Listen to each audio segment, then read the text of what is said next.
안녕하십니까. 리얼스 영재아카데미 박진희 원장입니다. 이번 2021학년도 서울대 영재원 입시 요원과 입시에 대해서 분석해드리겠습니다. 서울대 영재원 입시 같은 경우에는요, 작년과 비슷한 점이요. 바로 이어서 시험을 1차로 보게 되고 2차로는 면접을 보게 되는데요. 근데 이제 지원 분야 조금 분류가 되었습니다. 작년까지만 해도 수리정보 분야와 과학융합 분야 두 분야였는데요. 다시 올해는요, 바로 수학 분야와 그리고 수리정보 그리고 과학융합 분야가 생겼고요. 과학융합 분야에는요, 다시 세 개의 분야로 나눴습니다. 그래서 물리 분야와 천문, 지구, 환경 분야와 그리고 과학, 생명과학 분야에 총 세 가지가 생겼습니다. 근데 이 세 가지 분야는 처음부터 지원 분야 정한 것이 아니고 지망으로 해가지고요. 과학융합 분야에 지원한 학생들은 거기에 대한 동일한 시험을 보게 되고 1지망, 2지망, 3지망을 통해서 본인이 원하는 지원하고자 하는 분야를 정할 수가 있습니다.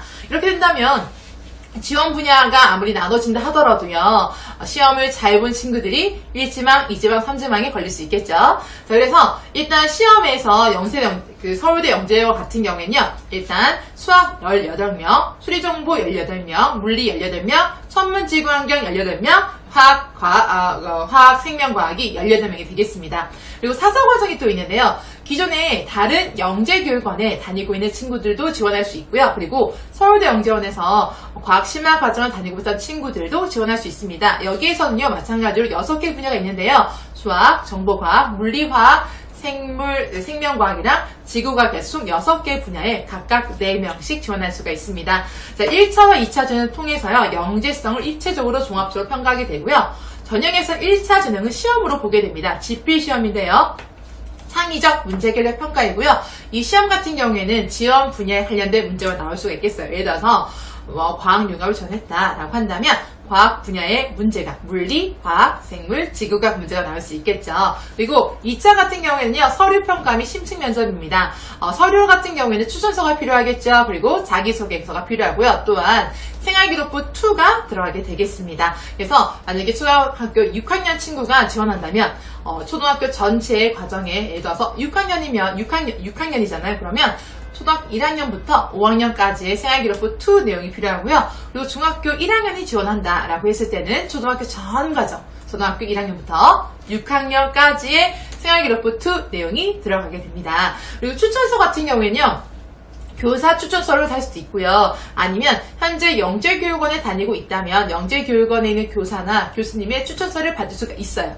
단 영재교육원에 계신 지도교사나 교수님의 추천서를 받을 시에는 반드시 영재교육원에 다니고 있다고는 증명서, 즉 예를 들어서 지금 재학 증명서라든지 아니면 영재교육원 다녔었다고 하는 수료 증명서를 같이 내야 됩니다. 꼭 기억하시고요. 또 서울대 영재원 같은 경우 흑표현으로 접수를 받는다고 합니다. 그 부분도 기억해 주세요.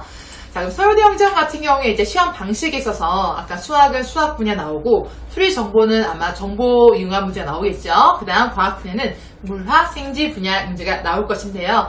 그럼 문제들 같은 경우에는 좀 심화된 문제일 수도 있고요. 또는 이 문제를 풀 때 어떻게 보면 더 많이 교과 과정 더 이상 자기 본인이 초등학교 학생이면은 중학교 과정 이상까지는 좀 알고 있어야지만 종합적으로 문제를 심화해서 풀 수가 있어요. 그래서 기본적으로는 초등학교 전 과정과 그리고 중학교 전 과정을 통합적으로 잘 파악하고 있어야 되고요. 또 문제를 풀 때 문제 지문도 기일 수가 있고, 또 하나는 문제 안에 있는 독해와 그 다음에 서술하는 게 되게 중요해요. 서울대 영재원 같은 경우에는요, 되게 많이 쓰는 걸 좋아하거든요. 그래서 실제로는 과학융합에 이때까지 나왔던 문제 중에서 매번 나왔던 것이 에세이 문제가 나왔어요. 한 예로 제가 예를 들어 드리면요.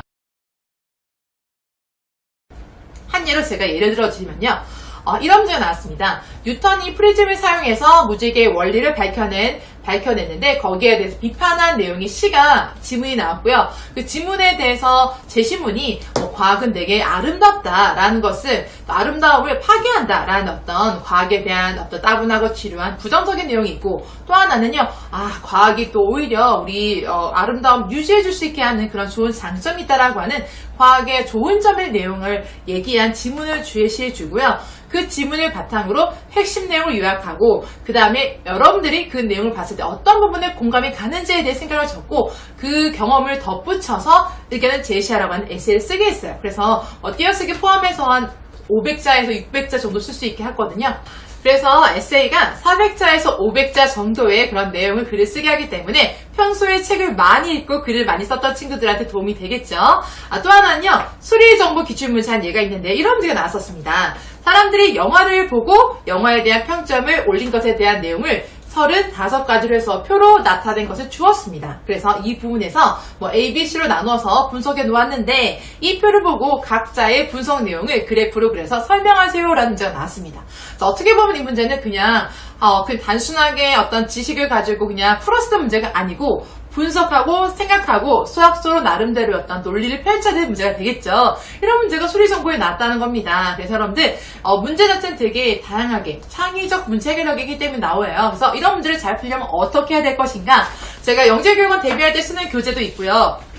기출문제로 같이 참고해서 풀긴 하지만 시중에 나와 있는 문제 중에서 창의적 문제 해결력 문제점이 되게 많이 있어요. 안쌤의 창의사고력 백제 문제도 있고요. 그 외에도 예를 들어서 그 문제 중에서 꾸러미 문제집도 있어요. 그 문제도 되게 다양한 문제가 많이 나와 있거든요. 그래서 최근에 이제 기출문제 중에서도 보면 영재교육원 기출문제랑 과학고 기출문제랑 그리고 영재학교 기출문제 조금씩 비슷해지고 있어요. 왜냐면 그런 모든 것들이 영재성을 판단할 수 있는 다양한 종합적인 문제가 되거든요. 과학적인 지식도 있느냐, 그걸 어떻게 활용할 수 있느냐, 또 어떻게 문제를 해결하느냐에 따라서 다양하게 문제를 풀 수 있기 때문이죠. 그래서 이런 영재원 대비를 하기 위해서는 그냥 한순간, 1시간, 2시간, 한 달 정도 바짝해서 되는 건 아니고요. 오랜 시간 동안 많은 노력과 내공이 쌓여야 된다는 것 이해해 주시기 바라겠습니다.